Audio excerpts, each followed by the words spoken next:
Um bom dia a todos que vieram para mais uma palestra do Centro de Estudos de Direito Municipal da Procuradoria-Geral do Município de Porto Alegre. Meu nome é Karen Prediger, eu sou a coordenadora do CEDIM e hoje nós apresentamos a vocês o Dr. Gustavo Martinelli, que veio trazer o tema do lobby no Brasil com a palestra intitulada Desmistificando o Lobby no Brasil, que é tema do seu livro, publicado pela editora Contracorrente, e ele vai nos brindar, então, com uma apresentação sobre isso, sendo que ele é advogado no Paraná, mestre em Direito pela PUC do Paraná e estudioso acerca dessa temática.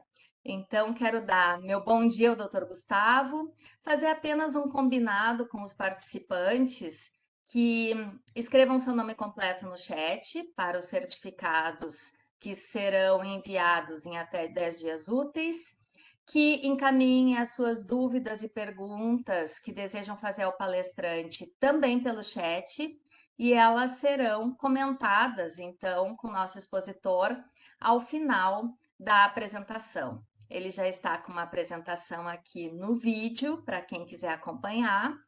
E com isso, então, eu passo a palavra, doutor Gustavo. Muito prazer em lhe ter aqui no CEDIM e estamos curiosos para saber sobre esse tema que muitas pessoas não gostam, né? Ai, fazendo lobby para aprovação de um projeto de lei, que coisa feia, né? Que coisa que deve estar errada, né? Deve ser alguma coisa que desvirtua a pureza da legislação ou que vai tentar mudar a mentalidade dos legisladores? Deve entrar dinheiro nisso?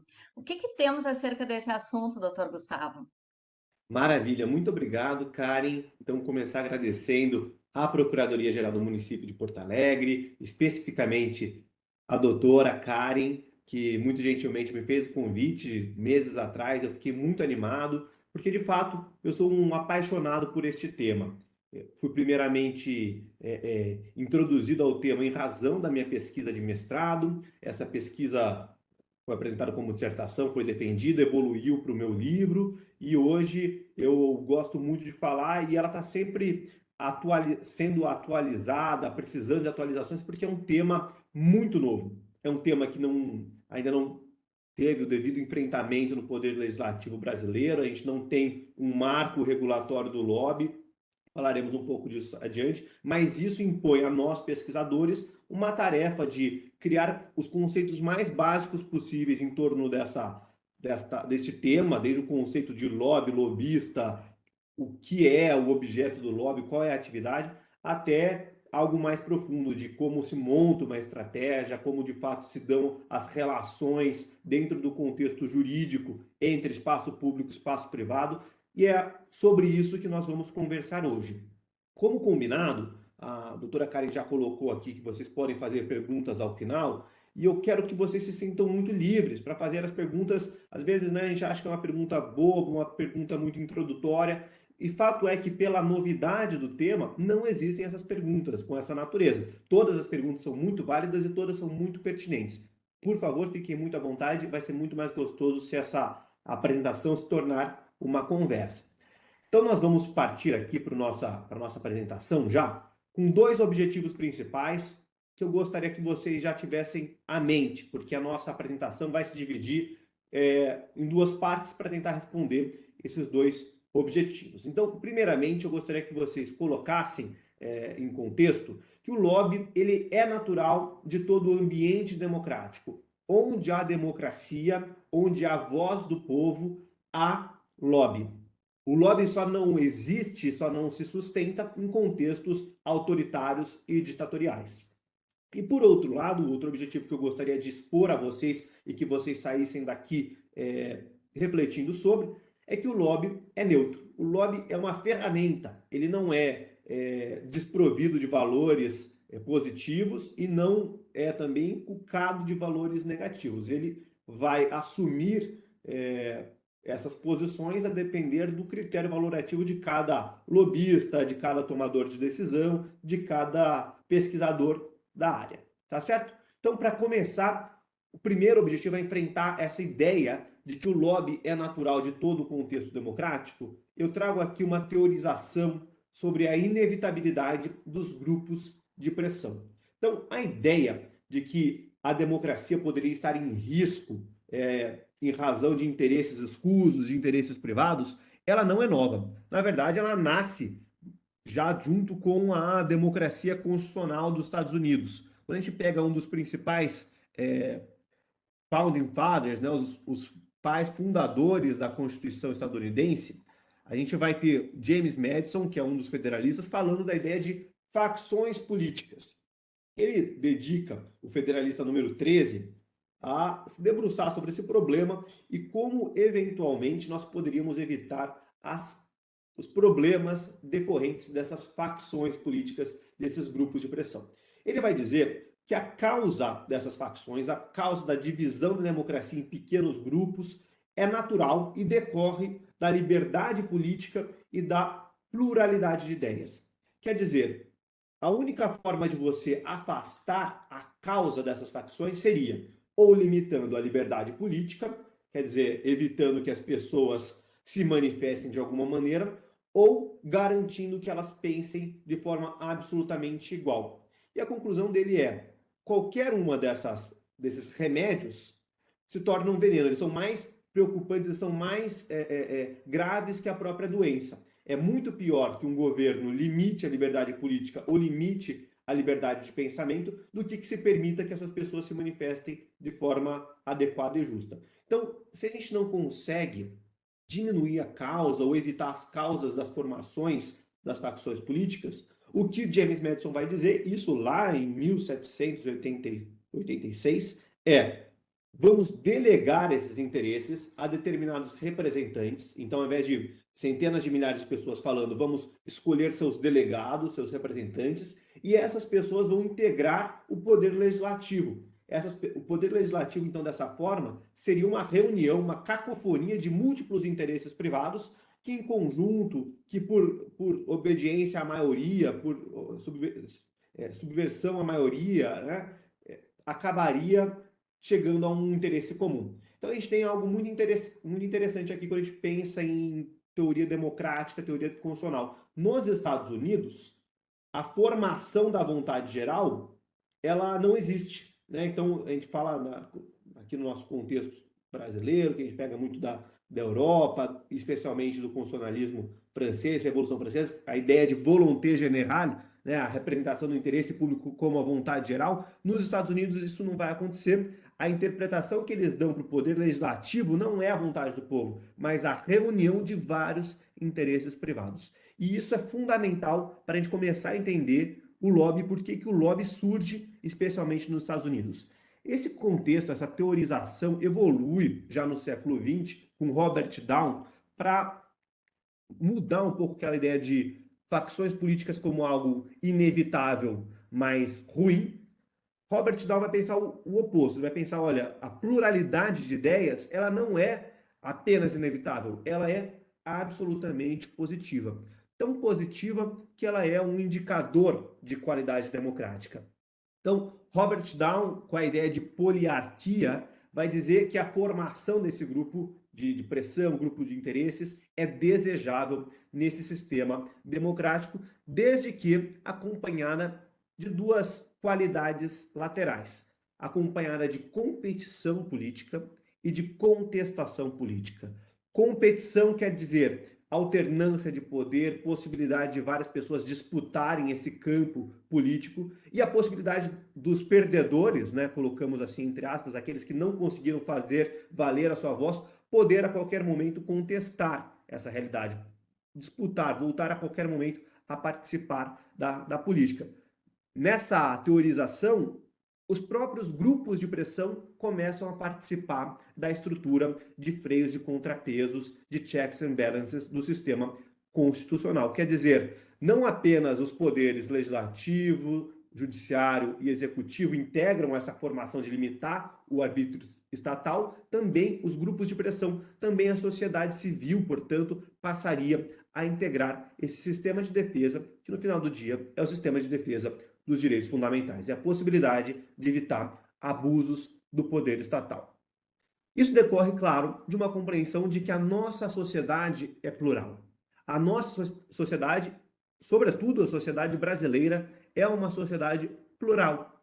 E é plural em vários aspectos. Nós temos aqui uma pluralidade de interesses conflitantes, diversas pessoas com seus valores distintos na ágora democrática brasileira.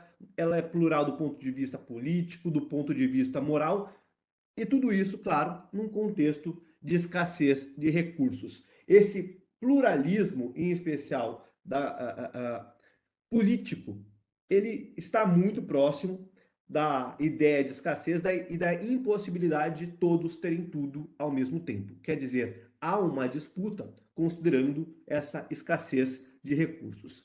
A teoria ainda evolui um pouco mais já no século XXI para a gente chegar nesse modelo da política das arenas sociais, e aqui especificamente estou falando das políticas públicas. Quer dizer, uma interpretação que nós temos aqui de que as políticas públicas são sim um espaço de disputa de empreendedores políticos, como se coloca nessa teoria da Rational Choice.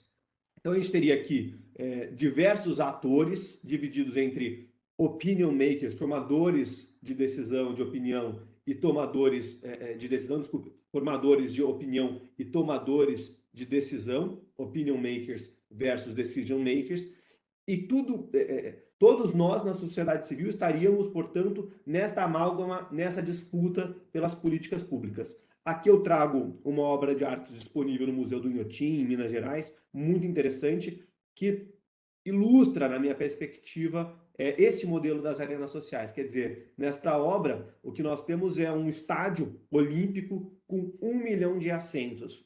O artista reproduziu em 1 milhão de assentos, minúsculos, claro, para conseguir essa dimensão, mas é basicamente uma cidade. Uma cidade em que muitas pessoas assistem às disputas, aquilo que acontece, escolhas orçamentárias, decisões de prioridade política, de prioridade municipal, e como tudo isso se dá é através desse modelo de arenas sociais. O Brasil, especialmente pós-Constituição de 88, abraça essa ideia da participação política na democracia através de diversos institutos, em especial institutos jurídicos. Então nós temos o direito à participação popular no Brasil decorrente de uma interpretação abrangente da Constituição, decorrente, sobretudo, de alguns dispositivos constitucionais. Em primeiro lugar, o direito de petição aos poderes públicos. Então, quando a gente se refere ao direito de petição, nós não apenas possuímos, em especial os advogados e procuradores, enfim, aqueles que integram o espaço dos juristas, nós temos um direito de petição não só ao Poder Judiciário, mas a todos os poderes políticos, a todos os poderes públicos, assim coloca a Constituição. É garantido o direito de petição. Ao mesmo tempo, é garantida a liberdade de associação para fins lícitos.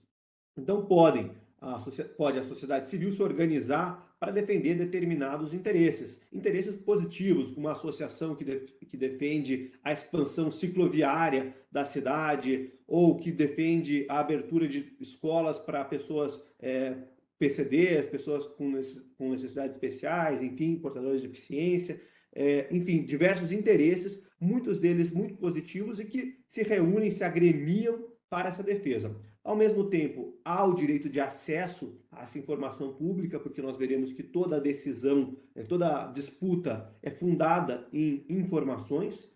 E do lado de lá, da parte mais aberta da Constituição, nós temos a própria soberania popular, embasando tudo isso, e também a cláusula de abertura material na Constituição, que nos permite a interpretação de novos direitos, não só aqueles arrolados, quer dizer, o rol de direitos previstos no artigo 5º da Constituição não é taxativo, ele é um rol que permite a abertura material, seja derivada de tratados de direitos humanos, seja da própria interpretação constitucional. E nós temos, então, extraindo desse direito fundamental à participação popular, que decorre desses elementos que eu apresentei para vocês, duas dimensões principais que ocupam esse núcleo do direito. Quer dizer, há o direito fundamental à participação popular como um todo e algumas disposições específicas, dimensões desse direito, e eu gostaria de trazer duas delas em especial. Uma dimensão negativa, que se refere à abstenção do Estado em relação ao juízo de qualidade da participação, quer dizer, não cabe ao Estado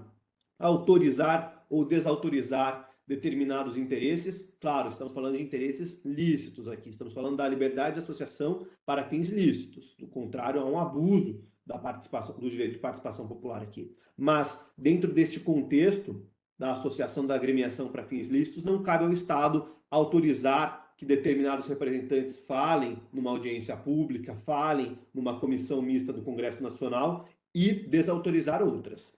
E, por outro lado, é dever do Estado também garantir uma dimensão positivo-processual, quer dizer, promover um processo, um procedimento pelo qual é exercido ou através do qual é exercido esse direito de participação popular.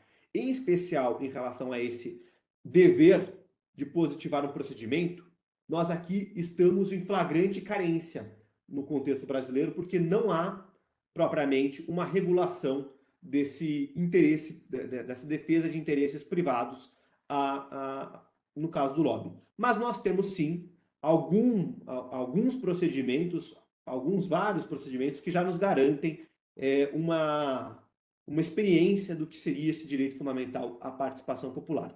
Em especial, com algumas instituições participativas. A Constituição previu o plebiscito, o referendo e a iniciativa popular, em especial para tratarmos do procedimento legislativo, nesse caso, mas também nós temos aqui audiências públicas, já no campo das políticas públicas, já no campo do Poder Executivo, em especial, né, para discutir políticas públicas em geral, para participar em comissões legislativas já no âmbito do Poder Legislativo e no âmbito municipal, em especial a participação das audiências públicas, das assembleias populares, no caso da elaboração de um plano diretor municipal e também nas licitações. A nova lei de licitações previu em seu artigo 21, ou facultou, na verdade, aquele que coordena a licitação, a possibilidade de se abrir audiências públicas para colher opiniões populares sobre determinadas licitações, em especial aquelas de grande vulto, né, de maior vulto. Nós temos, no caso de Porto Alegre, aí, o caso paradigmático, que sempre estudamos quando vamos falar de instituições participativas, que é o orçamento participativo de vocês, grande inspiração, grande referência para todos aqueles que se dedicam às políticas públicas. Quer dizer, além da iniciativa do Executivo e aprovação do Poder Legislativo no que se refere ao orçamento participativo, nós temos, ao orçamento público, desculpe, nós temos também a inclusão dessa etapa das assembleias populares, que nada mais é do que um espaço adequado e propício para o lobby, em especial dessas associações, dessas regionais de bairro, que vão muitas vezes trazer essas demandas regionais fazendo o lobby. Bom, já comecei a falar um pouco com vocês aqui sobre lobby, né? Eu já utilizei algumas vezes essa expressão. Cabe a nós entendermos o que é, de fato, essa palavra, o que é, de fato, esse conceito, e para já começar aí sim a desmistificar. Lobby, pessoal. Lobby nada mais é do que uma atividade de influenciar os processos decisórios políticos nos poderes, em benefício de interesses privados. Nessa conceituação, nós temos alguns elementos, alguns núcleos fundamentais que eu gostaria de destacar com vocês. Em primeiro lugar, lobby é uma atividade. Lobby não é um ato isolado, não é um encontro numa charutaria, um encontro num restaurante, às escuras, um encontro informal. Não, lobby é uma atividade complexa, né? Uma reunião de atos, uma reunião de acontecimentos, todos eles direcionados a um fim, e este fim é influenciar processos decisórios políticos. Quer dizer, não estamos aqui tentando influenciar decisões, isso é importante. Não estamos tentando aqui influenciar decisões internas a companhias, a empresas privadas. Esse espaço de negociação privada não integra o lobby. Isso integra comercial, marketing, isso pode integrar qualquer outro espaço de decisão. O lobby é nos espaços políticos, nas decisões políticas de todos os poderes. Eu coloco nos poderes, são poderes públicos aqui, né? Em todos eles, no judiciário, inclusive. Sempre em benefício de interesses privados, aí sim. nós vamos ver que algumas agremiações de interesses são formadas pelo funcionalismo público, não, vamos supor aqui, não sei se há, doutora Karen, uma associação dos procuradores municipais de Porto Alegre, isso pode existir. Quando esses servidores, quando essas pessoas se reúnem nessa situação, elas não estão defendendo o interesse público, elas estão defendendo seu próprio interesse, né? Seu interesse enquanto coletividade. Pode ser por melhores condições salariais, por melhores condições de trabalho. Claro que tudo isso reflete, no caso dos servidores, qualquer que sejam, reflete o interesse público. Claro que tudo isso, no final do dia, vai advogar por uma melhor prefeitura, por uma melhor coletividade, uma municipalidade melhor, mais bem instruída. Mas no final do dia há um interesse privado aí por trás. Quer dizer, existe sim lobby formado por coletividades do poder público. Coletividades de governadores, nós vemos várias agremiações, associações desses grupos, todos eles buscando um interesse que, não, no final das contas, não é o interesse público, é um interesse particular. E eu quero que vocês entendam aqui que interesse privado não é negativo. É aqui que a gente começa a perceber que o interesse privado não é necessariamente negativo. O interesse privado integra o espaço da sociedade civil, integra o espaço constitucional da democracia, certo? A origem desse termo do lobby, como vocês já puderam começar a pensar, ela é dos Estados Unidos. Toda a teorização, desde o federalista, desde a Constituição estadunidense, já se debruça nisso, né? Mas hoje a gente tem uma já regulamentação muito específica do lobby, que passou por diversas alterações, começa na década de 40, passa por uma alteração na década de 70 e chega a sua conceituação final, mais bem acabada, recentemente, em 2007. Nos Estados Unidos, o termo lobby surge, de fato, para designar pessoas que ocupavam lobbies de hotel. Então, o termo lobby vem mesmo de lobby do hotel. Quando vocês se hospedam em qualquer hotel, vai ter sempre o lobby ali. E o que acontecia é que, em Washington, alguns representantes do Congresso, mesmo da Casa Branca, saíam dos seus ofícios, saíam dos seus gabinetes no final do dia e se dirigiam aos lobbies dos hotéis que ficavam na região, porque é ali que tinham bares, tinham bons restaurantes, eles iam até lá, às vezes acompanhados de suas famílias, às vezes para um ambiente descontraído, e os representantes das companhias, os representantes de empresas passaram a entender esse comportamento e se dirigiam também a esses espaços, ao lobby do hotel, para eventualmente conseguir puxar um assunto com um parlamentar, puxar um assunto com um representante de uma agência reguladora, um diretor de uma agência reguladora, e trocar uma ideia, apresentar, olha, precisa construir uma ponte lá no meu município, começaram a defender esses interesses privados, paulatinamente, de forma já depreciativa nesse primeiro momento. Esses representantes públicos começaram a falar, olha, essas pessoas que ficam no lobby, ficam me atazanando, não consigo descansar, esses lobistas, pessoas que ficam no lobby. Então, de fato, vem do espaço do hotel mesmo, daqueles que ficam nas antessalas do hotel, na expectativa de conseguir influenciar de alguma maneira informal esses tomadores de decisão. Hoje, apesar de ter esse histórico informal, nós temos uma grande formalidade, né? E hoje, se a gente pega o Honest and Leadership Open Government Act, que é o ato, então, que conceitua o termo de lobista, nós temos que se considerar lobista o indivíduo que seja empregado ou contratado por um cliente em troca de compensações financeiras ou de outro tipo, por serviços que incluam mais que um contato de lobby e cujas atividades de lobby tomem 20% ou mais do tempo de serviço prestado por aquele indivíduo, aquele cliente, por um período de 3 meses. Pessoal, vocês vejam aqui o meu conceito muito bem trabalhado, com uma série de, exceto ser, uma série de requisitos para que a pessoa seja enquadrada como este lobista. E por que isso? Justamente para evitar, na verdade, a grande questão aqui é evitar a diminuição da participação popular informal. Quer dizer, os Estados Unidos já compreendeu que existem pessoas que exercem essa função de forma profissional, remunerada, com uma certa habitualidade, inclusive, e pessoas que exercem a pressão política de forma muito mais eventual, de forma não remunerada, por interesses altruístas, pessoas que vão às ruas em defesa de determinados interesses, essas pessoas não precisam estar reguladas por uma série de deveres, inclusive, da lei de lobby.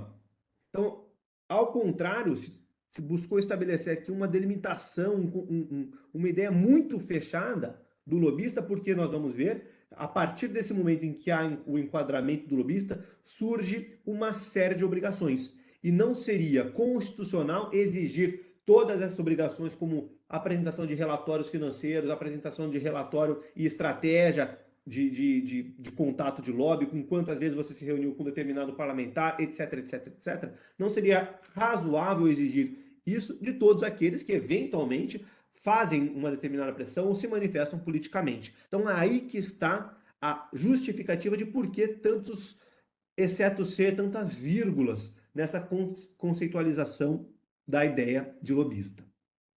Muito bem. Lobby, pessoal. Lobby, como eu falei para vocês, é algo neutro. É uma ferramenta para o exercício da liberdade política, para o exercício da influência política. Neste ponto, eu espero que vocês tenham entendido que o lobby ele é natural do contexto da formação de uma democracia, e a partir de agora eu quero demonstrar para vocês que o lobby é uma ferramenta formada por determinadas outras ferramentas para o exercício desta atividade. E, portanto, é um instrumento, é algo neutro por si só e que pode assumir determinados valores a partir do momento que a gente coloca ele no caso concreto. A matéria-prima para o exercício do lobby é a informação. Não se faz lobby pagando propina.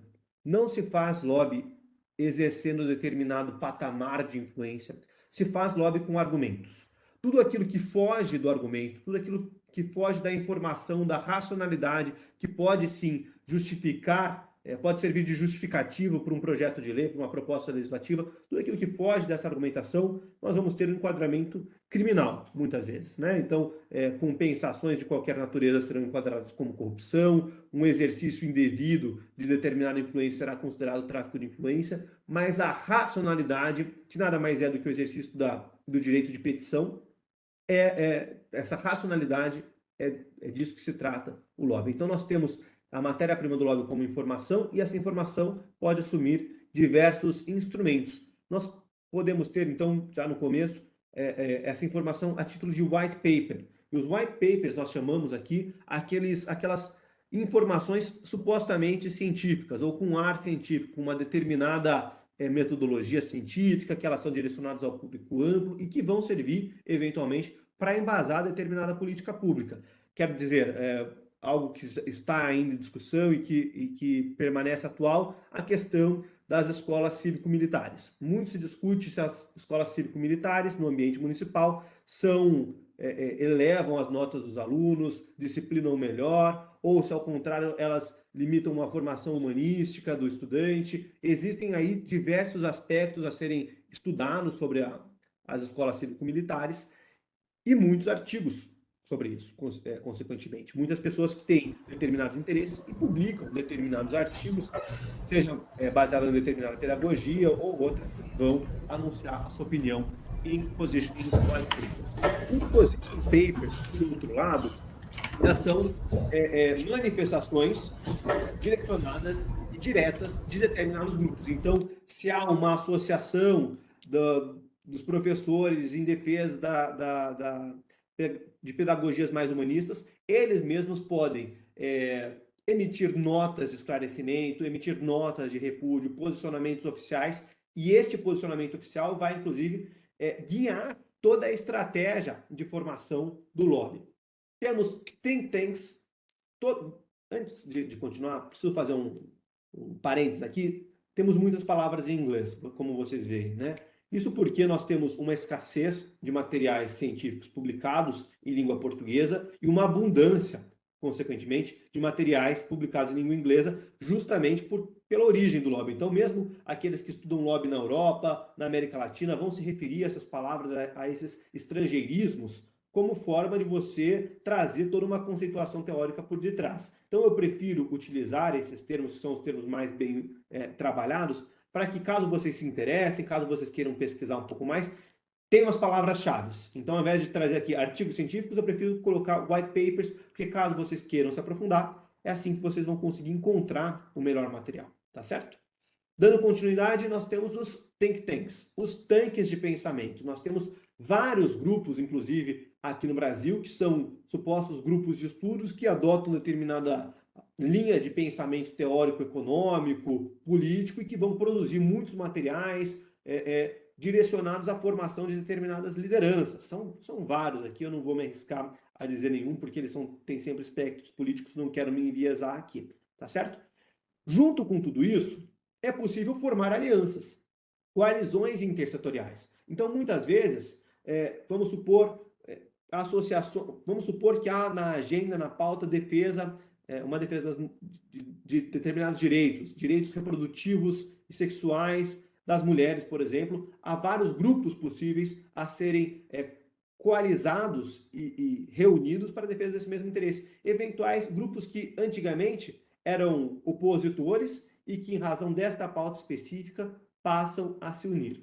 Temos ainda o Grassroots Lobby, ou lobby de raiz, o lobby de raiz de grama, né? Que nada mais é do que uma influência, agora sim, não tão voltada aos tomadores de decisão, mas à sociedade civil. Muitas vezes a influência a ser exercida sobre o tomador de decisão, ela é indireta. Ela não vem através de relatórios específicos que são encaminhados ao assessor de determinado parlamentar. Ela vem pela pressão das ruas. Então é possível mobilizar determinados setores para que se façam passeatas, para que se gerem engajamentos.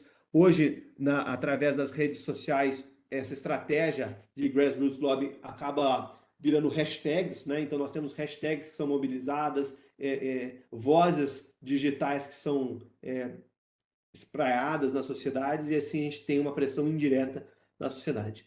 Eu coloco aqui, já me adiantei, a questão de presentes e viagens.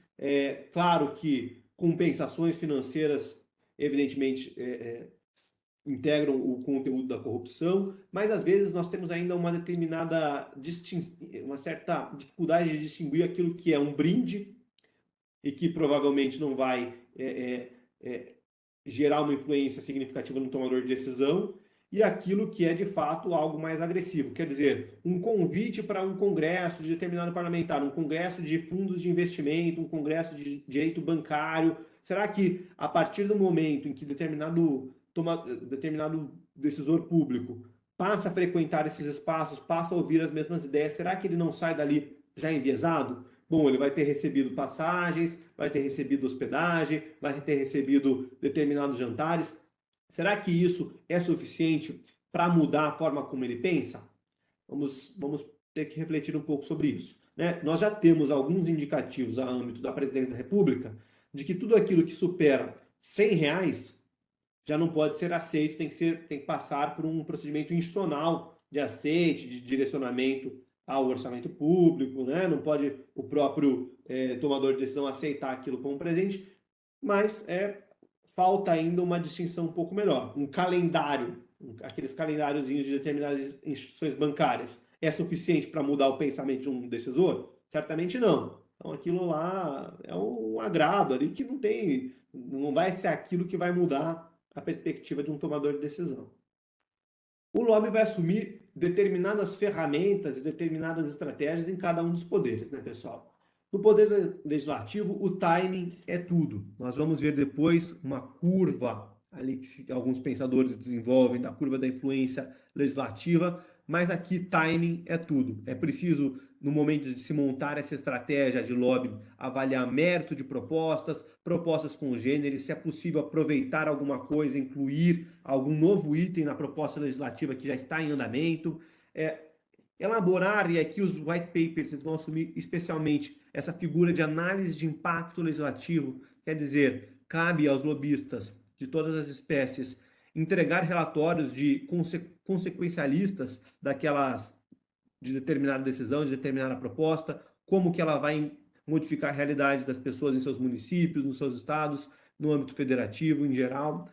É importante que esses lobistas participem das comissões, e aí, inclusive com entrevistas diretas nas comissões temáticas, e que façam o seu monitoramento político de agrupamento de votos. É muito comum que nas estratégias de lobby se faça aquela contagem de votos, quem são os parlamentares. Aqui eu falo parlamentar no sentido amplo, tá? Podem ser vereadores no âmbito municipal, podem ser, enfim, cada âmbito da esfera federativa vai ter sua divisão do poder legislativo. Então, é importante fazer um monitoramento político desses grupos de voto, com identificação de aliados, quem são os oponentes, como que a gente pode eventualmente agenciar o grupo de eleitores que eventualmente façam essa pressão do vereador, do deputado estadual, do senador, do deputado federal, enfim.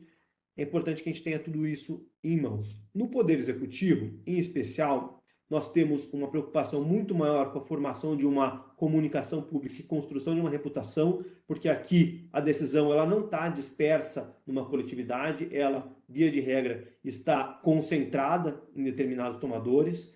Ela ocupa, especialmente no âmbito da União, esse espaço das agências reguladoras, com análise de impacto regulatório. Cada vez mais os lobbies são direcionados às agências reguladoras, porque é muito mais fácil você convencer um especialista técnico do que um especialista político a tomar determinada decisão, a liberar determinado medicamento, a liberar determinado procedimento através de argumentos racionais e científicos. Por isso estou trazendo aqui o caso da Anvisa, mas podem ser dos mais diversos, podem ser na ANAC, né? Pode ser na Agência Reguladora de Cinema, na Ancine, e aí a gente tem outros argumentos mais culturais, mais abertos, mais ampliativos, mas enfim, ali a gente tem decisões um pouco mais técnicas, decisões concentradas e que formam ali um ambiente muito propício para o exercício da influência privada. E claro, no espaço já do Poder Executivo da Presidência da República, nós temos sim um interesse na formação de medidas provisórias, que é muito mais simples você gerar um interesse do Poder Executivo através de medidas provisórias, demonstrar uma necessidade, demonstrar uma urgência, em especial em discussões orçamentárias, através de medidas provisórias, do que, enfim, ter que participar de todo o procedimento legislativo e gastar muito dinheiro nessas formações de diversos representantes. E nós temos também no Poder Judiciário o lobby, sim. Muitas pessoas acabam ignorando essa participação do lobby no Poder Judiciário. Claro que no Brasil, de forma menos pungente do que em outros modelos constitucionais, por exemplo, nos Estados Unidos, em que há um constitucionalismo mais difuso, mas ainda assim nós temos o lobby no Poder Judiciário, decorrente deste momento que nós vivemos da judicialização da política. Então, não é incomum que planos de saúde exerçam uma influência muito grande, por exemplo, no Poder Judiciário, para tentar segurar a questão da judicialização do direito médico, judicialização do direito à saúde. Há toda uma construção para que, eventualmente, se tomem decisões em um ou em outro sentido, para que, no final das contas, uma decisão do STJ, do Supremo, venha a também incidir nas decisões menores, e há, sim, um espaço de determinados grupos de interesse nessa disputa, nessa judicialização da política e de todas as políticas públicas em geral, né?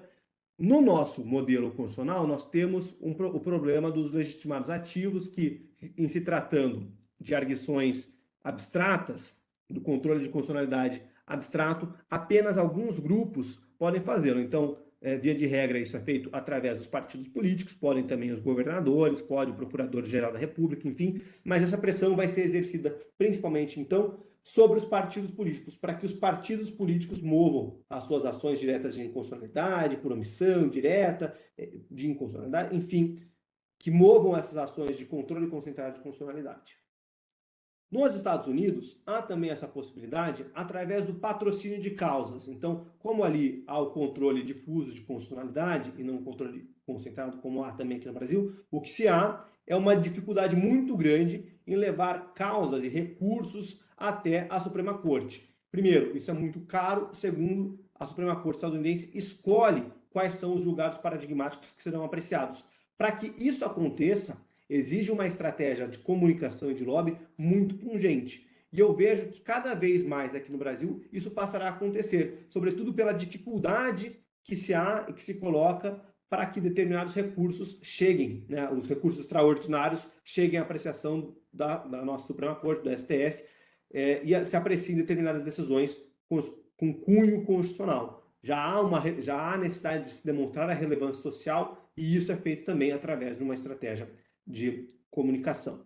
Amicus Curiae, evidentemente, é um espaço adequado para representação de interesse da perspectiva técnica, e também existe, melhor dizendo, uma pressão para a composição de membros do Poder Judiciário, em especial aqui nós estamos falando da cúpula do Poder Judiciário, STF, STJ, mas também desembargadores, quando vêm pelo quinto. Né? Há uma pressão da advocacia, especialmente, para colocar determinadas pessoas que pensam de determinadas maneiras no Poder Judiciário.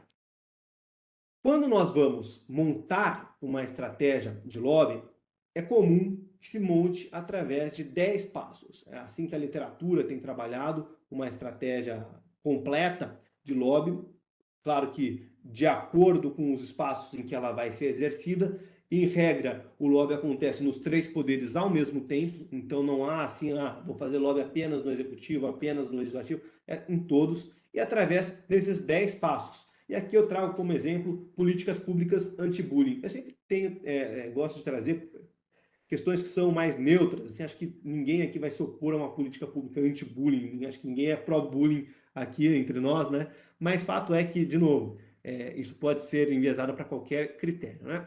Passo 1, escolha a sua luta. Escolha qual tese, qual é a pauta que vai ser buscada, o que você de fato quer, porque é impossível que a gente lute todas as lutas.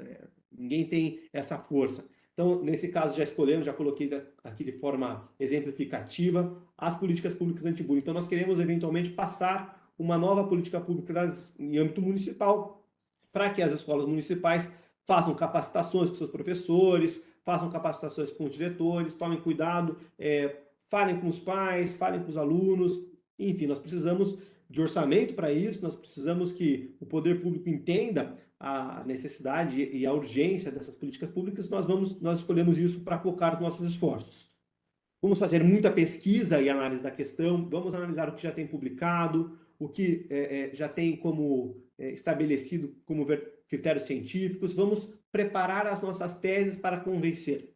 Vamos definir objetivos. O que queremos? Queremos, no final das contas, zerar o bullying nas escolas? Muito dificilmente conseguiremos. Que tal reduzir as queixas? Vamos criar algumas métricas? Será que talvez criar algumas ouvidorias nas escolas para que as próprias crianças possam, eventualmente, reportar a um terapeuta, a um psicólogo, essas demandas? Enfim, vamos definir esses objetivos. Vamos entender também quais são os atores que são impactados.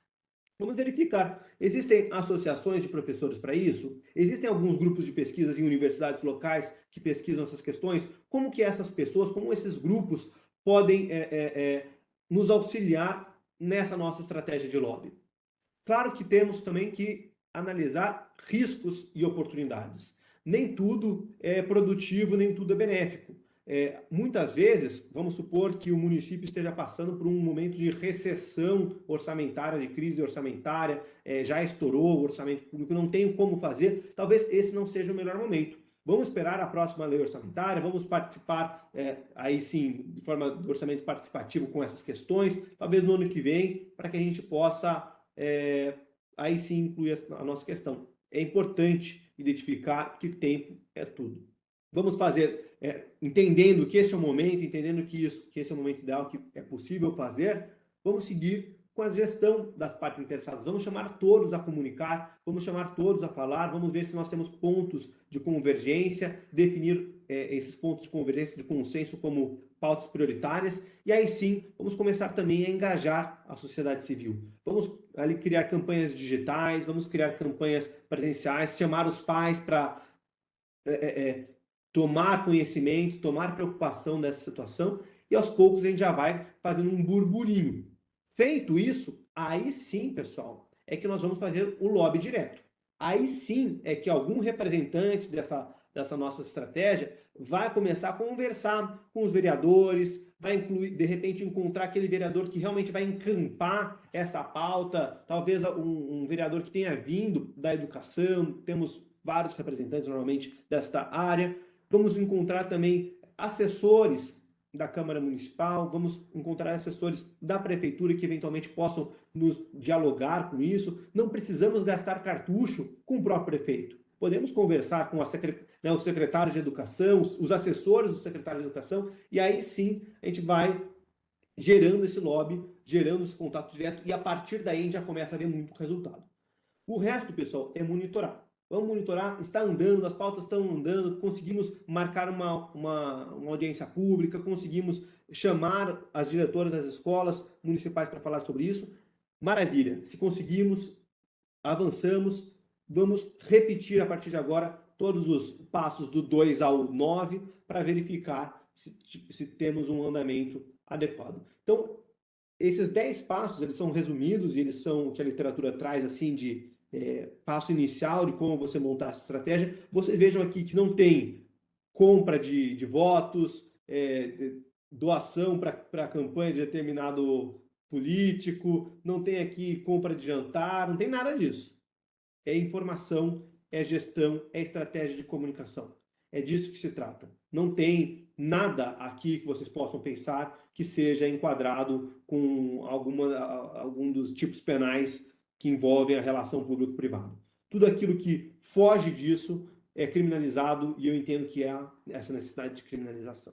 Pessoal, já estamos indo ao final da nossa conversa. Eu queria destacar aqui essa curva de influência, que também conhecida como curva de Guggen. Daniel Guggen, um francês que pesquisa também influência nas políticas públicas, e ele fala assim, quanto antes se começa, melhor. Ao longo do tempo, a influência privada vai perdendo a capacidade de influenciar, e por isso que a estratégia de lobby, o quanto antes ela começar, diz até assim, enquanto ela está só no pensamento do tomador de decisão, esse é o melhor momento. Né? Talvez ele nem tenha pensado sobre isso, esse é o melhor momento. À medida em que o processo legislativo, em especial, vai avançando, então sai da fase preparatória, sai do relator, já vai para as comissões, depois chega no parlamento, ali a influência é quase zero. Quanto mais pessoas você vai incluindo no processo de tomada de decisão, mais difícil é você exercer a influência. E aí você vai ter um novo ganho no momento das duas deliberações, no caso, estamos pensando num sistema bicameral aqui, até o final que acaba a influência quando a medida é tomada. Então, o quanto antes puder ser começada essa estratégia de influência, melhor. Se você puder entrar na cabeça do tomador de decisão, antes dele ter pensado, entrar nos sonhos dele, deixar ele concluir sozinho, sem saber que foi influenciado, é tão melhor. Vou ter que pular um pouquinho para a gente não nos alongar, eventualmente a gente endereça isso nas perguntas também. Algumas vantagens e perigos do lobby para a democracia, né? Como eu gosto de falar aqui, é muito bonito, mas nem tudo são flores, né? Então, em especial, trazer algumas vantagens. Eu trabalho muito com a ideia de racionalidade limitada do agente econômico. Então, todos nós, agentes econômicos em geral, idealmente teríamos condições de tomar sempre as melhores decisões, sempre aquelas que têm um retorno do nosso tempo, do nosso dinheiro, as melhores possíveis, mas isso não é possível. Não é possível porque, primeiro, nós temos uma volatilidade do sistema econômico, está sempre mudando, nós temos uma abundância de informações, muita informação, nem sempre da melhor qualidade, nem sempre correta, e nessa volatilidade de sistema e abundância de informação não sempre correta, a gente não consegue tomar as melhores decisões. A gente toma as decisões na medida do possível, ótimas na medida do possível. Isso tudo vem de estudos da economia comportamental, mas fato é que a gente está sempre tentando evitar tomar decisões ruins a partir do contexto em que nós vivenciamos. E isso é verdadeiro também, não só no nosso dia a dia, é verdadeiro também nas políticas públicas. Muitas vezes, o tomador de decisão quer tomar a melhor decisão possível. Via de regra, aquela que melhor gerará frutos eleitorais, frutos políticos a ele. Só que ele não sabe, muitas vezes, qual que é a decisão que mais vai gerar resultados econômicos e resultados políticos a ele. Ele precisa ter esse filtro de informação adequada e de qualidade para poder tomar a decisão. Se ele resolve ele próprio buscar essa informação nas ruas, com pesquisas, ele primeiro vai gastar muito tempo, vai gastar muito dinheiro e não vai ter certeza. No final do dia, além dos interesses econômicos, ele também quer tomar uma decisão conforme o interesse público, uma decisão adequada, que seja adequada à municipalidade, enfim, ao espaço que ele representa. Nesse contexto, os lobistas podem ser sim um bom canal de comunicação e de redução de informações já de forma qualificada. É claro que o lobista, ele tem que tomar muito cuidado com sua reputação. Ele tem que ser conhecido nos espaços políticos como alguém que, de fato, leva informações confiáveis, ainda que enviesadas, leva informações de qualidade, fundadas em dados, com racionalidade científica por detrás. Se esse lobista já tem essa qualidade, ele consegue passar pelo poder público, passar pela tomada de decisão, já levando a esse tomador uma decisão adequada, o que geraria, portanto, decisões mais satisfatórias. Isso especialmente, pessoal, em contextos de alta democratização, de alta disputa política. Então, em que a gente tem uma baixa polarização, por um lado, que não há fundamentalismos, pensamentos radicais, então baixa polarização, mas boa disputa, né? Pessoas que estão querendo participar do contexto político de forma racional, normalmente, disputam, é claro, há opiniões diversas, mas de forma muito adequada, de forma muito racional. Nesse contexto, a gente chegaria a decisões mais democráticas e mais satisfatórias. Eu trago aqui a ideia do Theodore Loiwy, que pensa muito sobre a disputa de lobistas no ambiente democrático e como essa cacofonia desses grupos de interesses podem sim produzir, no final do dia, algo mais próximo do que seria o interesse público. Aproximar o tomador de decisão daquilo que seria o decisor público, o interesse público, desculpe. Nós temos, por outro lado, determinados perigos. A captura do Estado, a captura das decisões políticas. Eu estou tendo que correr um pouquinho aqui, pessoal, porque é bastante conteúdo e depois a gente consegue conversar um pouco mais. Mas eu fico também à disposição para que depois mande a apresentação e vocês consigam olhar com calma cada uma das minhas anotações, tá certo? Mas quando a gente fala de captura do Estado, pessoal, a gente está falando aqui de formação de monopólios políticos, nós estamos falando de desigualdade na participação popular, nós estamos falando de participação hegemônica de alguns grupos nesses espaços, né, nas decisões políticas. Normalmente, a captura ela acontece através de relações íntimas, quando a gente não tem procedimentos transparentes, quando a gente não tem procedimentos adequados da participação, do exercício do lobby, a gente vai ter amigos, conhecidos, o nepotismo de certa forma imperando aqui e aos poucos o tomador de decisão vai se deixando levar pelos amigos do rei, né? Aqueles que já participaram. A gente tem um problema muito sério também de porta giratória. Aquele determinado tomador de decisão, que é um servidor público por determinado período de tempo, ele sabe que não vai ficar ali para sempre, ele já começa a olhar a iniciativa privada como atraente e vai buscando galgar o seu espaço na iniciativa privada enquanto está no poder público e opera de forma quase que numa porta giratória, né? Sai do poder público, entra na iniciativa privada, já se valendo de todos os seus contatos no poder público e buscando ali uma relação muito, muito próxima. Todos esses perigos, é claro, eles só existem em ambientes de baixa transparência, ou eles são potencializados, melhor dizendo, em ambientes de baixa transparência e que se busca a todo momento subsídios econômicos por detrás dos lobistas, né? Os lobistas buscam subsídios econômicos, buscam o controle de entrantes, buscam prejudicar concorrentes e buscam, muitas vezes, até formar políticas de preços, isso já em ambientes um pouco em que há uma captura de fato do Estado. E essa é a grande preocupação que a gente tem que estar por detrás. Quer dizer, a deturpação do interesse público, de fato, por poucos, por grupos hegemônicos que não conseguem, que inclusive impedem a formação de uma concorrência. Como resolver essa equação? Como resolver a equação vantagem versus desvantagens, elevação da boa decisão, da decisão adequada, da decisão otimizada do decisor político versus perigo de captura, perigo de decisões enviesadas? Eu sugiro, com a regulação, é isso que eu proponho, é isso que boa parte dos países ocidentais, dos países em que há um nível de democracia já estabelecido, democracia mais madura, já fizeram.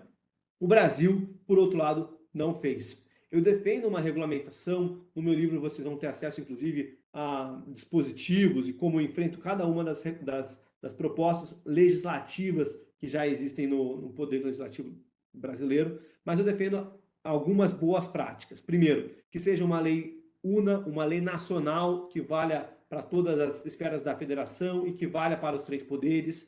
Eu defendo uma regulamentação que seja muito clara em seus conceitos, como as novas regulamentações que têm surgido. Quer dizer, precisamos entender o que é o lobista, o que é o lobby, se o lobista ele vai ser um profissional, enfim.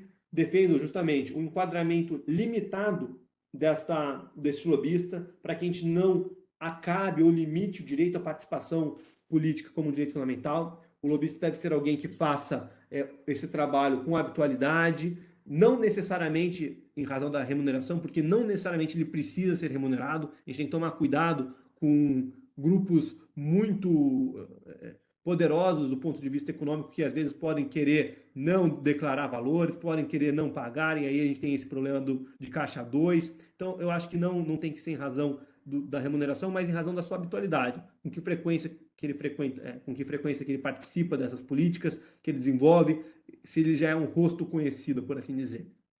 É importante que essa regulamentação venha acompanhada de muitos deveres, mas em especial o dever de credenciar, da pessoa se identificar como tal, de reportar no momento em que se dirige ao tomador de decisão quem é seu cliente, qual matéria que se defende, qual a política pública que se defende, como ele é financiado, se for financiado. Ao mesmo tempo, é importante que o agente público, o tomador de decisão, tenha seus deveres, tenha o dever de transparência, de informar a sua agenda pública com quem se encontrou, que ele se identifique perante o lobista, para que não haja, eventualmente, um erro de tipo, por assim dizer, e, em especial, uma igualdade de tratamento entre lobistas. Se ele recebeu alguém que defende a implementação de mais escolas cívico-militares, ele deve, pelo menos, abrir a possibilidade, deve, pelo menos, franquear a possibilidade de ouvir o outro lado da moeda. Claro, algumas vedações, em especial aos lobistas, né? Não pode ter atuado numa proposição que ele tenha ajudado a elaborar. Então, quer dizer, se ele redige, apresenta ali a comissão que elaborou a nova lei de licitações, não pode ele atuar na mesma comissão legislativa sobre o projeto de lei que ele ajudou a escrever. Isso evitaria uma influência indevida. E não poderia receber honorários de êxito, quer dizer, caso eu aprove determinada política, eu quero receber 10 vezes mais a entrada. Quer dizer, isso tudo gera iscas, né? Gera talvez gatilhos para um desvio do interesse público aqui. Defendo um período de quarentena aqueles que ocupam posições no poder público para que voltem a exercer a atividade na iniciativa privada. Quer dizer, em especial isso vale para aqueles que ocupam agências reguladoras, diretor de banco central que depois vai para a iniciativa bancária. Quer dizer, a gente tem hoje, infelizmente, tem muito disso e a gente tem que evitar. E sanções, né? Quer dizer, a violação desses deveres deve ter como consequência a imputação de sanções. Defendo aqui que essa sanção deveria ser enquadrada como improbidade administrativa, inclusive, para que haja já o aproveitamento de um procedimento, e também sanções específicas, nesse caso, ao lobista, como descredenciamento, impossibilidade de contato, além de multas econômicas, aí sim, pela improbidade administrativa. Pessoal, eu vou concluindo por aqui. Gostaria de agradecer, em especial, à doutora Karen, mas a todos aqueles que assistiram, aos procuradores do município de Porto Alegre, aqueles que eventualmente assistem no YouTube, aos servidores. Foi muito gostoso conversar com vocês. Falei muito, eu queria ter deixado mais tempo até, mas eu estou com a manhã livre para vocês aqui, né? Reservei amanhã para a gente conversar, mas é que de fato é um tema muito novo, a gente precisa começar do zero e eu queria não só terminar no zero, eu queria avançar muito com vocês. Eu espero que vocês tenham, no mínimo, refletido sobre a presença do lobby na democracia, como sempre existiu, como sempre irá existir, nós regulando ou não, e como o lobby é sim uma ferramenta potencializadora de algumas vantagens para a nossa democracia também. Tem meu contato, meu e-mail e o meu Instagram, eu uso principalmente o Instagram, se vocês quiserem me mandar mensagem vai ser um prazer. E agradeço novamente, passo a palavra à doutora Karen para que faça a mediação. Obrigada, doutor Gustavo. Nós temos algumas perguntas para seguir a nossa conversa, tem algumas perguntas aqui no bate-papo, só que eu queria abrir com uma dúvida que me surgiu. Porque tu colocas, acho que o lobby como uma parte do princípio democrático. né? Me parece que ele está imbricado, né, nessas relações democráticas que nós temos.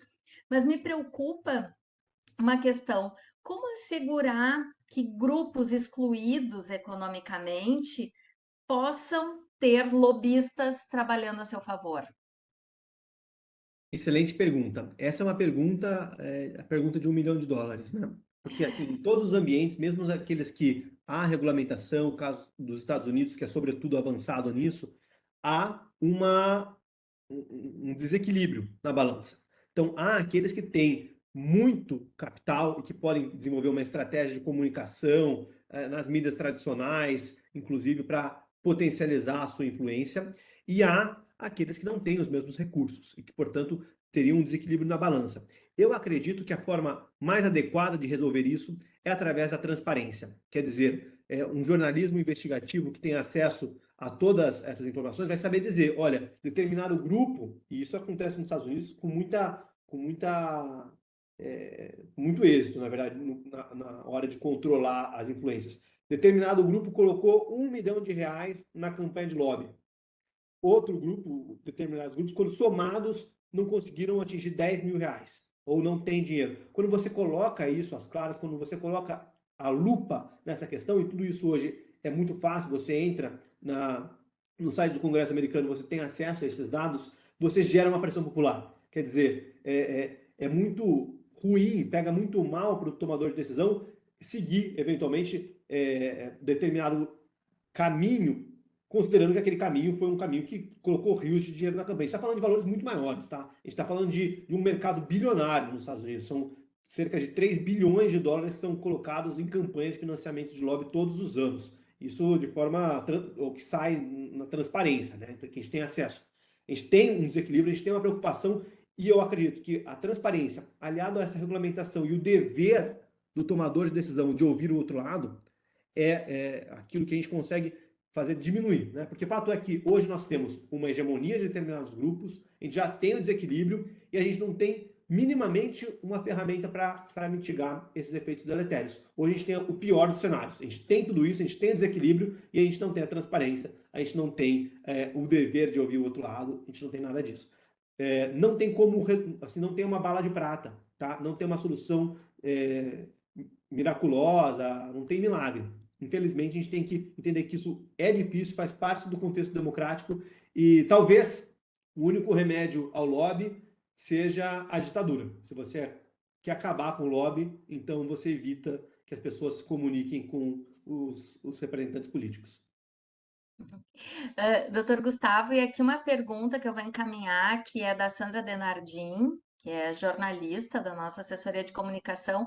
Ela está pedindo que faça considerações sobre o lobby e as compras públicas, né, as licitações, possibilidade do lobby na área de compras públicas. Perfeito. Então, a nova lei de licitações já possibilita a formação e a abertura de audiências públicas para se discutir a abertura de licitações. Existe o procedimento de manifestação de interesse também, que o poder público vai conversar com a sociedade civil para identificar novas tecnologias, novas soluções inovadoras. Neste espaço vai acontecer o lobby, como eu acredito que seja o lobby lícito, é aquele lobby fundado em informação. Quer dizer, representantes de determinados grupos, de empresas mesmo, vão poder dizer, olha, essa solução é melhor, é a mais eficiente, é a mais sustentável, enfim, vão poder apresentar suas razões para que eventualmente haja, inclusive, uma inexigibilidade de licitação, se for algo único, se for uma ausência de concorrente, etc. Agora, decisões são tomadas ali, as escusas entre o vencedor e o pregoeiro, a ausência de transparência, tudo isso não integra o lobby. Isso não é lobby, né? Todas as previsões, as novas previsões do Código Penal que se referem a crimes em licitações não são lobby. Não são lobby. O tráfico de influência não é lobby. Tudo isso tem seu próprio nome. Abertura de licitação que se saiba fraudulenta, tem seu nome em iuris, né? Tem o tráfico de influência, tem a corrupção, e isso não integra o lobby. O resto, a abertura de audiências públicas, isso sim é possível de ser feito.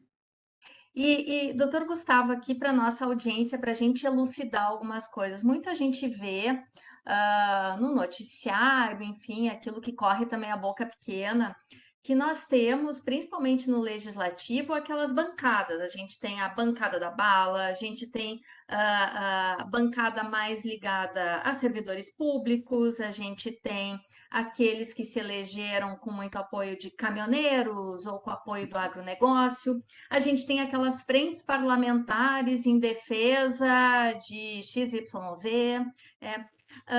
Em que medida esses próprios integrantes do legislativo exercem o lobby indiretamente, ou o lobby é entendido como algo que seria legítimo dos representantes do legislativo contratar, ou se o lobby seria algo, diante de uma regulamentação, algo que a iniciativa privada, os setores privados, os setores da sociedade civil que não integram o legislativo, que venham a trazer representantes que venham a atuar dentro daqueles 10 passos do lobby. Perfeito. Bom, vou começar então com a formação das bancadas. Isso me parece algo que já desde das primeiras conceitualizações ali dos Founding Fathers do constitucionalismo americano já se discutia, né? Quer dizer, a sociedade ela é plural, ela é formada por interesses conflitantes, é formada por interesses diversos, enfim, seja valorativos, seja econômicos. E isso vai sempre acontecer, a não ser que a gente tenha uma unidade de toda a sociedade, a não ser que todos desempenhem as mesmas funções, recebam os mesmos pagamentos, tenham a mesma condição. Isso sempre vai acontecer nesses ambientes de pluralidade. Agora, a gente não pode confundir o trabalho do lobista com a atividade típica do legislador, né? Então, cabe ao legislador, primeiro, apresentar propostas legislativas, todas as propostas legislativas endereçam determinados interesses. Não tem nenhuma proposta legislativa que não seja que enderece algum interesse específico. Até as codificações, né? O Código Civil tem determinados interesses que estão previstos ali. O Código de Processo Civil tem o processo, tem determinados interesses ali. Então, assim, todos eles têm interesses. Agora, essa é a atividade típica do Poder Legislativo e do legislador. O legislador ele é eleito através de representantes específicos da sociedade civil, e a própria existência de partidos políticos denota o enviesamento político, né? Então, é uma quebra, é muito interessante essa discussão, porque é uma quebra da teoria da volonté générale, da vontade geral dos revolucionários franceses. Então, teoricamente, a gente somaria forças, o povo votaria e os representantes do povo enunciariam a vontade geral. Não. A gente percebe que não há, que a sociedade é plural e por isso surgem os partidos políticos. Toda a teoria dos partidos políticos nasce daí, da ideia de pluralidade, da ideia de necessidade de defender. Então, o Partido Verde vai defender ideias mais sustentáveis, o Partido Liberal vai defender ideias de liberdade econômica, enfim, mais conservadoras. E isso está na própria natureza dos partidos políticos. Isso não é lobby, isso é atividade típica do poder legislativo, né, no sentido mais tradicional.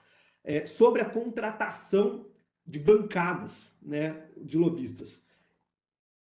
O representante, né, o legislador, não poderia contratar esses serviços. Na verdade, na minha perspectiva, isso é corrupção, né? Agora, nada impede que o partido político, por ser uma associação privada, ele próprio contrate determinados representantes para fazer o lobby, inclusive, às vezes, para conseguir cargos em ministério, para conseguir... Então, essa gestão da política pela própria política, né? Mas sempre defendendo interesses privados.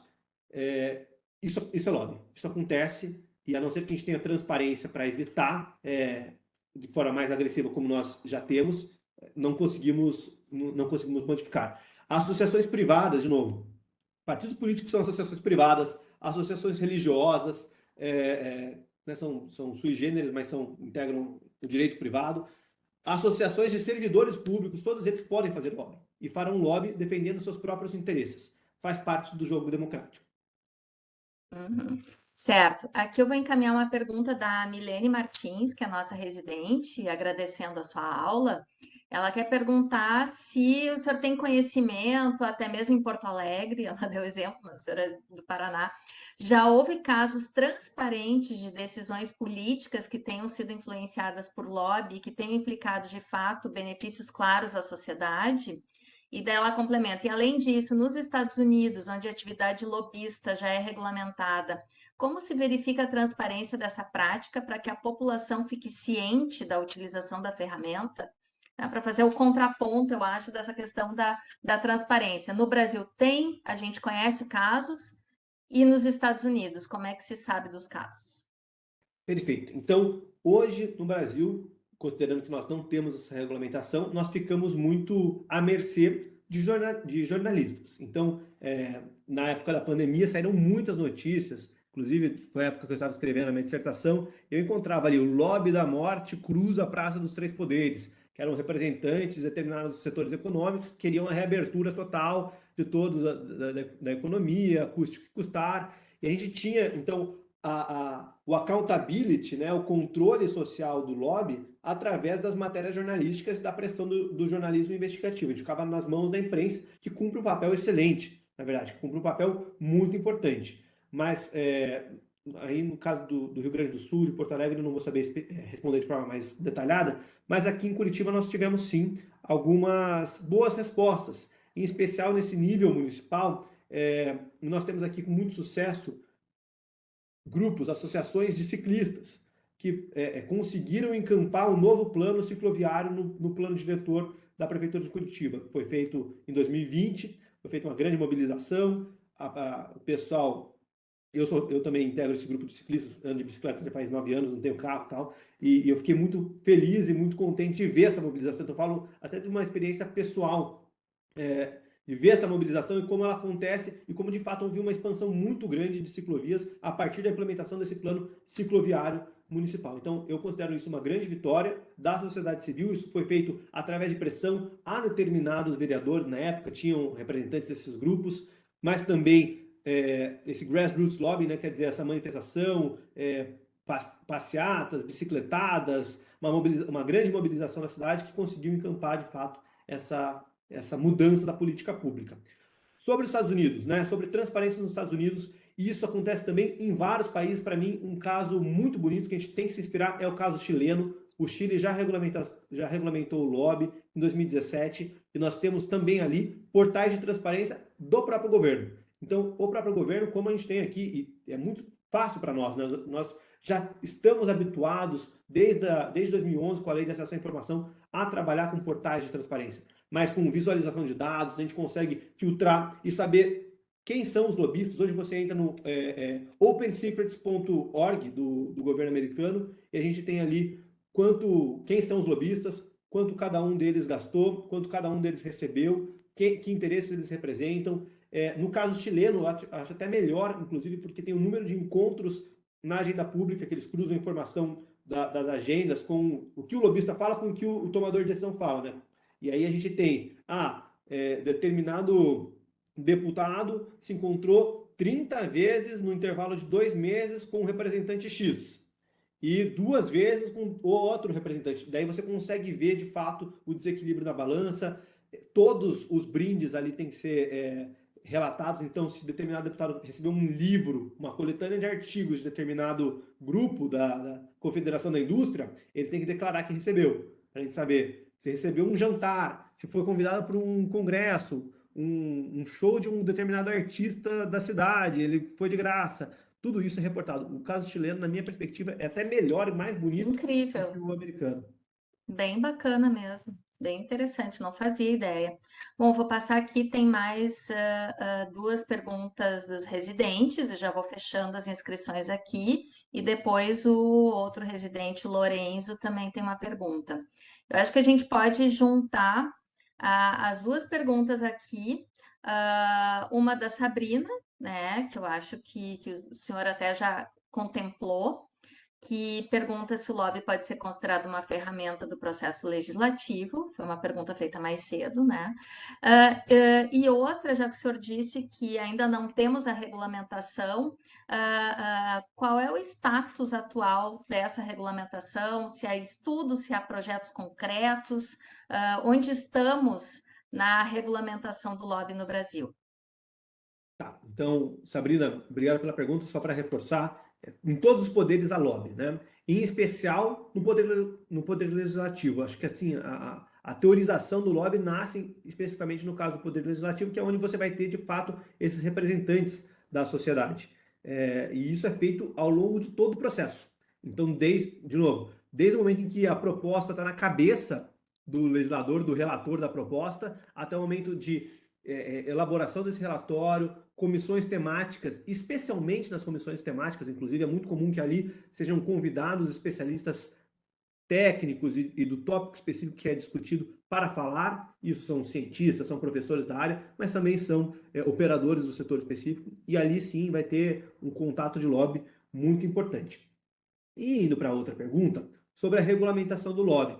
Nós já tivemos aqui no Brasil 5 iniciativas, todas elas infrutíferas. Apenas uma, que é uma iniciativa de 2007, do deputado Paulo Zaratini, ele não ocupa mais a posição no Congresso, mas o projeto segue.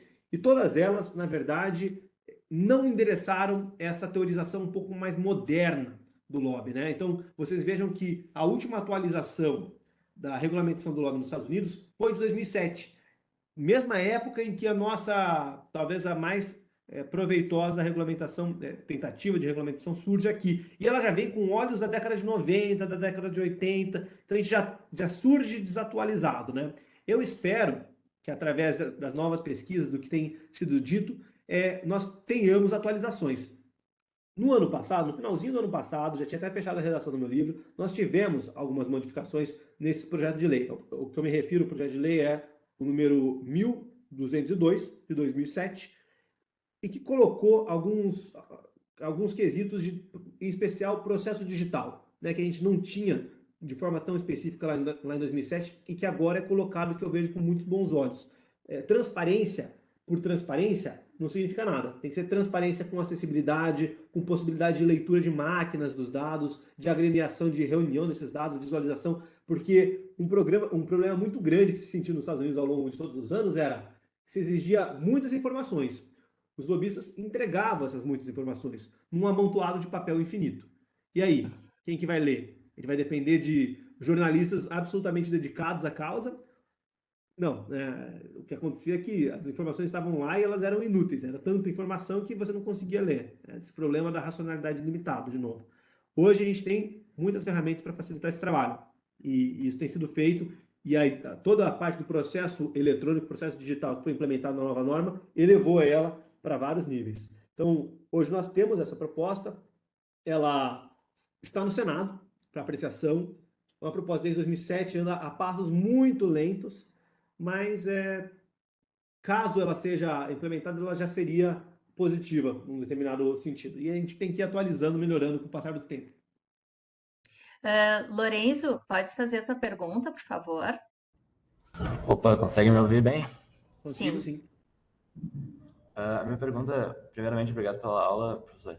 A minha pergunta é no sentido das doações eleitorais. Teve um julgamento na STF, mais ou menos em 2016, sobre como se realizavam as doações eleitorais antigamente, né? Que o que acontecia é que as empresas poderiam fazer doações até 2% do faturamento bruto, e o que grandes empresas faziam era, no caso, pegar esses 2% e doar para todos os partidos, e uma quantia, de certa forma, generosa, e para o partido com maior apoio, mais valor, né? Um valor mais vultoso. E qual é a relação disso com o lobby? Porque isso aí gera um desequilíbrio enorme, né? No final, se a gente for pegar eu falei que eu não ia falar de teoria para a doutora Karen, mas pela teoria da escolha racional, que diz que a escolha racional é a que busca o auto-interesse em maior grau possível, e que, na verdade, traz um certo egoísmo, isso aí seria a melhor decisão a ser tomada. Mas, em relação ao interesse público, isso não é. E a democracia e o republicanismo, ele busca isso, busca o interesse público. E nessa quebra entre a teoria que o senhor falou, da vontade geral buscada na França e da vontade dos entes privados, eu vejo que essa atitude acaba entrando num embrincamento que torna ela incompatível com o Estado Democrático de Direito. Queria saber qual é a sua visão sobre isso. Aí você resumiu basicamente os problemas da democracia, né? São esses os problemas, de fato. O problema do dinheiro e do poder nas relações, em especial na disputa política. Esse é um problema tradicional e em especial na época das campanhas.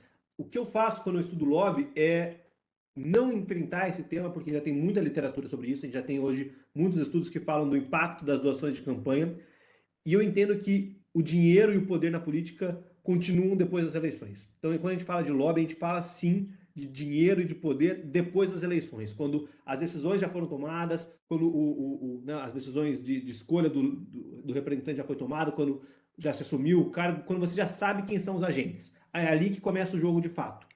E, de fato, como você bem colocou, há riscos muito grandes ao interesse público. É importante que a gente consiga sopesar isso, entendendo também, e isso é muito importante, não coloquei na minha fala, que o tomador de decisão não é uma tábula rasa. O tomador de decisão tem as suas opiniões, tem o seu estudo. O tomador de decisão não é essa pessoa que aceita tudo aquilo que colocam a ele. O tomador de decisão vem de um partido político que tem uma posição política pré-estabelecida. O tomador de decisão considera momentos, crises econômicas, por exemplo, momentos adequados para tomar determinada decisão. Então, na minha percepção, a gente quebra muito esse mito do lobista como aquele que vai manipular, né, como o títere ali, como a marionete, através dessa compreensão de que o tomador de decisão é um sujeito racional, inteligente, adequado, alguns mais racionais que outros, claro, mas ele não é uma esponja que absorve tudo que chega de fora. Tem alguns que são os menos racionais, são os mais teimosos ao mesmo tempo, né? Então a gente tem ou se sopesa pela racionalidade ou pela teimosia. Não é um controle tão fácil, tão absoluto. Temos muitos casos em que houve um gasto muito alto de dinheiro e que não se chegou ao resultado almejado pelos lobistas, justamente por timing errado, momento em especial quando se buscam, por exemplo, subsídios tributários e fiscais, né? Momento errado, uma atenção especial da sociedade, da imprensa sobre o tema, um controle social também das ruas, das plataformas digitais sobre isso. E aí eu gostaria de recomendar 2 livros, a todos, na verdade, né? O primeiro, do Bruno Carrasa, Dinheiro, Eleições e Poder, As Engrenagens do Sistema Político Brasileiro, em que ele vai analisar em especial o dinheiro nas campanhas. E vai falar sobre como era pré-decisão do STF que proíbe a doação de pessoas jurídicas e pós também. E ele fala exatamente isso, que casos, por exemplo, conhecidos de grandes construtoras aí que doavam para todos para garantir a sua participação. E o segundo, também recentemente publicado pela editora Contracorrente, é esse Técnicas e Teorias do Lobby, do professor italiano chamado Pierluigi Petrillo.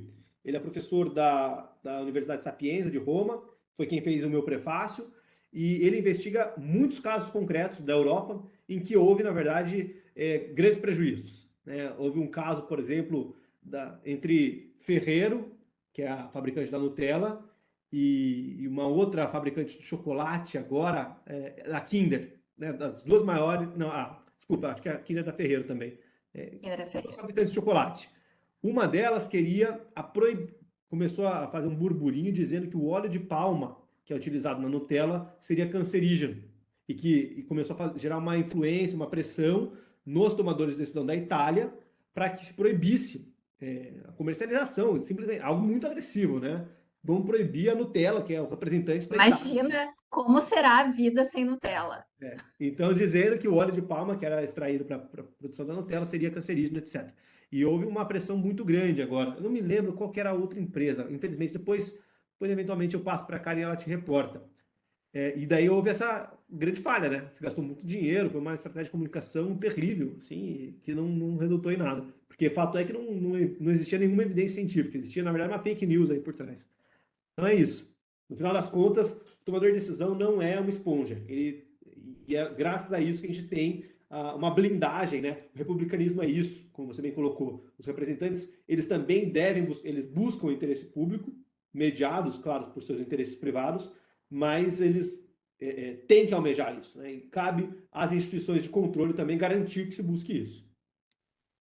Isso me lembrou um caso que me foi relatado uma vez numa vinícola na Serra, uma vinícola muito pequena, familiar, e que tinha um suco de uva fantástico, melhor suco de uva que eu tomei na minha vida, lá no interior de Veranópolis. E eles relataram que outras vinícolas maiores, de maior peso no mercado, elas intervinham fortemente com os órgãos sanitários para que a tecnologia de extração do suco de uva que elas usavam fosse aquele considerado como o aceito e não a tecnologia que essa pequena empresa utilizava, que não usava nada de água, usava apenas a uva pura, sem o bagaço que eles chamam, né? Sem aqueles cabinhos. E como eles sofriam com essa questão que ia fechar portas do mercado para um produto que estava tendo grande aceitação. Então, muitas vezes, até nos pequenos negócios, a gente vê que existe um lobby forte, né, que muitas vezes até talvez a ciência, os cientistas podem ser usados no meio disso, né? Na indústria farmacêutica, a gente vê isso, né, nas relações da indústria farmacêutica com o poder público, com os órgãos sanitários, isso é bastante presente, parece, na realidade, né? Ai, obrigado, Caso de Palma e a Para vocês Nutella, gente. Não, saberem um pouco mais. imperdível a leitura. Então, eu acho que foi excelente a tua fala hoje, porque eu acho que trouxe bem para a vida prática de todo mundo, aspectos muito claros de como o lobby, no fundo, já se opera e de como seria importante para a vida prática e para as políticas públicas a sua regulamentação. Porque assim me parece que os cidadãos teriam mais clareza, né, dos, do, dos poderes envolvidos, né, nas grandes decisões. Essa transparência me parece fundamental para o exercício da democracia, para a implementação do poder democrático de forma mais viva e mais plena. Né? Então, eu só tenho a agradecer a tua fala hoje, sensacional. E venho dizer que em breve teremos essa fala no YouTube, para quem quiser rever, ou aqueles que não puderam acompanhar hoje a aula ao vivo. Agradecer a presença de todos. Gustavo, sem palavras, né? Foi excelente mesmo. E desejar a todos um bom dia de trabalho aqui. Gustavo, tua presença no CEDIM está sempre, as portas estão sempre abertas, né? Maravilha. Gostaria de agradecer uma vez mais, doutora Karen, aqueles também que participaram da nossa conversa. Foi uma grande satisfação. Para mim é um tema que precisa ser cada vez mais debatido. Espero que muitas pessoas tenham acesso a isso. É um tema em construção, é um tema muito novo. Quem quiser pesquisar, publicar artigo, me coloco super à disposição para ajudar, passar bibliografia. A gente precisa aumentar as vozes em torno, especialmente, do que eu chamo o lobby do lobby, né? Fazer o lobby pela regulamentação do lobby. A gente precisa disso e através da informação que a gente vai conseguir. Muito obrigado mesmo. Bom dia para todos e até mais. Tchau, tchau, até mais. Tchau.